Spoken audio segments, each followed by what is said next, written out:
pessoal, eu sou o professor Teófilo Bevilacqua, literatura. Literatura brasileira. Literatura brasileira. Olha, nós poderíamos pensar a literatura brasileira sob diversos aspectos, gente. Sabia? Nós poderíamos, por exemplo, pensar assim, a literatura sobre como a literatura refletiu a questão da morte. Por exemplo, aí eu iria lá no Barroco e veria os conflitos existenciais do Gregório de Matos e da poesia barroca, ou a frieza dos Árcades, quando olham para a morte e diz assim, o Dirceu dizendo para Marília, olha Marília, a gente vai morrer, então vamos aproveitar o dia, carpe diem. Ou eu poderia ir para o romantismo e pensar o seguinte, a segunda fase do romantismo, eu quero morrer vai me livrar do sofrimento e por aí vai. Eu poderia traçar um histórico da literatura do ponto de vista da morte, não é? E se a gente pensar a literatura brasileira do ponto de vista da natureza, a natureza brasileira e do índio, né? Nós poderíamos pensar aqui numa síntese a respeito disso, mas nós não poderíamos pensar essa síntese, quer dizer, fazer uma reflexão a respeito disso sem pensar no primórdio, do primórdio, não é? As grandes navegações. Evidentemente que aqui já existia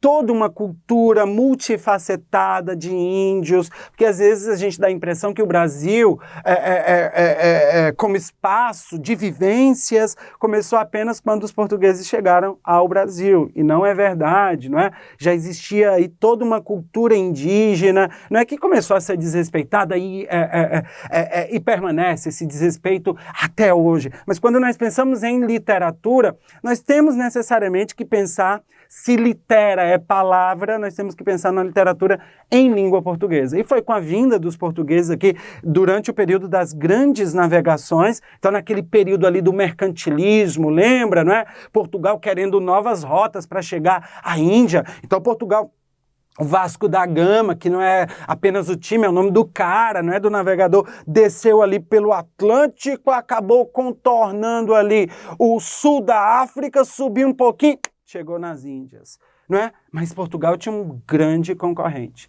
um concorrente chamado Espanha, não é? E aí tem a história do Cristóvão Colombo, que também queria chegar às Índias, né? Foi pelo oeste e achou, ia circular o mundo, já acreditava-se que o mundo era redondo, né? Hoje há pessoas que acreditam em outras coisas, em outras teorias meio exóticas, né? Então saía para o oeste, só que no meio do caminho ele encontrou uma terra que ele achou que era as Índias, não é? E essa terra se chama hoje América.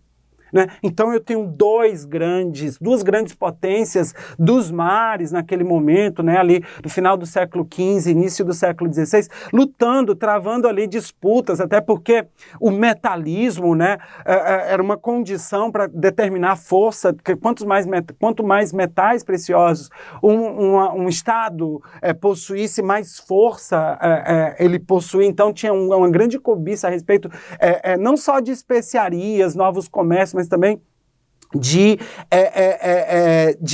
metais preciosos. Então a nossa história, enquanto literatura, se inicia ali, não é? Com os primeiros viajantes, com o quinhentismo, e por aí vai, não é? Dentro desse cenário, as primeiras pessoas que escreveram sobre o Brasil, necessariamente está já na ponta da caneta das primeiras palavras que foram escritas em língua portuguesa, o elemento da natureza e o elemento do índio, evidentemente, pelo próprio contexto em que ele se insere. Eu tenho um português que olha, ao descobrir depois, né, tem o Cabral, né, que vai ali, pelo menos contam, né, dizem que eles já sabiam, né, as boas e as más línguas da existência do Brasil, mas eles foram contornar também o Sul da África, parece que bateu um vento ali, o pessoal acabou, Brasil, chegou ao Brasil.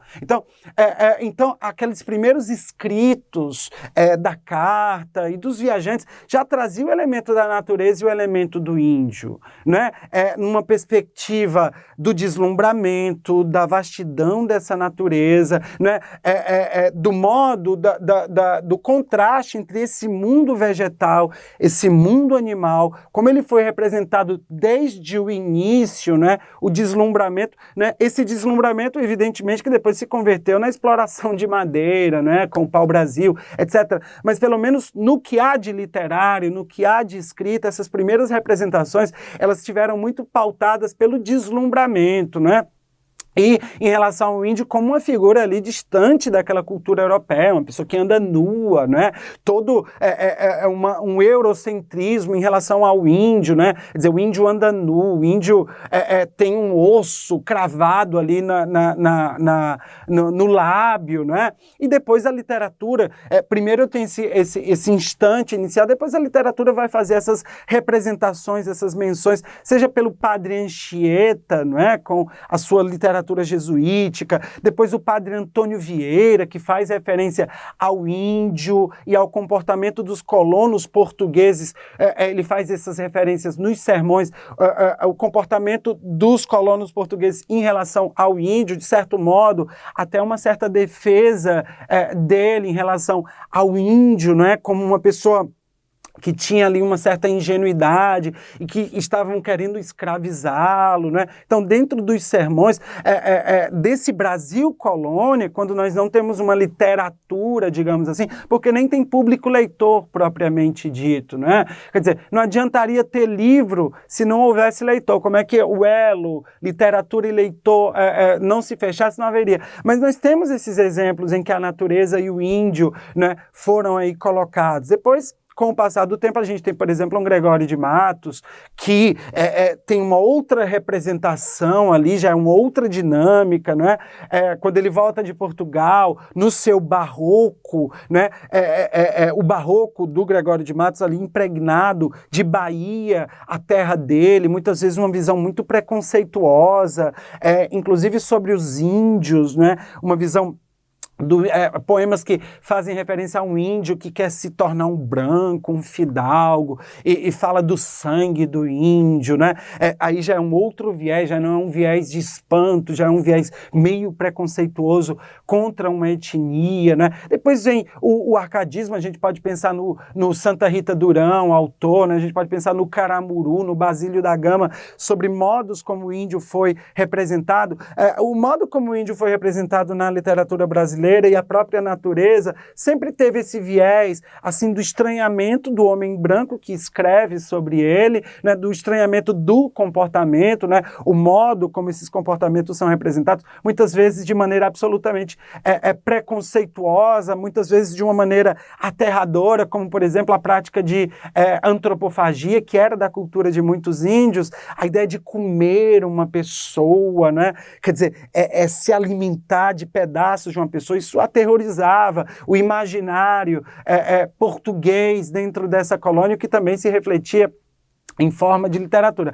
Agora, é importante que a gente destaque o fato de o Brasil, a essa época, ser um país colonial, né? Então, as repercussões culturais que há dentro de uma colônia são muito pífias, elas são pobres demais, até porque a circulação de ideias causa uma reflexão que causa uma abertura de pensamento que pode gerar uma revolta, por exemplo. Então, é até estratégico que Portugal impedisse essas representações literárias, né? Então, a natureza e o índio oscilaram ali entre o deslumbramento, o preconceito. Depois tem um grande evento na literatura brasileira, né, que é o romantismo, né, que vai resgatar esse índio num período, e a natureza como exuberante, uma natureza rica, para criar ali no século XIX já uma identidade nacional, a identidade de um país rico do ponto de vista de matérias-primas, não é?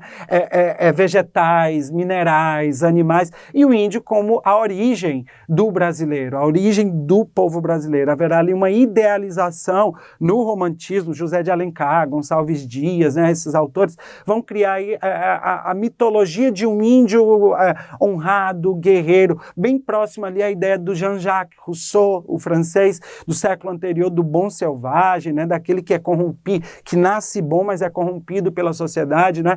Mas dentro da lógica romântica, por exemplo, o índio vai ser tratado aí como um herói, como a origem do brasileiro. Então, só um panorama aí desses aspectos dentro da nossa literatura. Eu espero que vocês tenham entendido e até o nosso próximo encontro.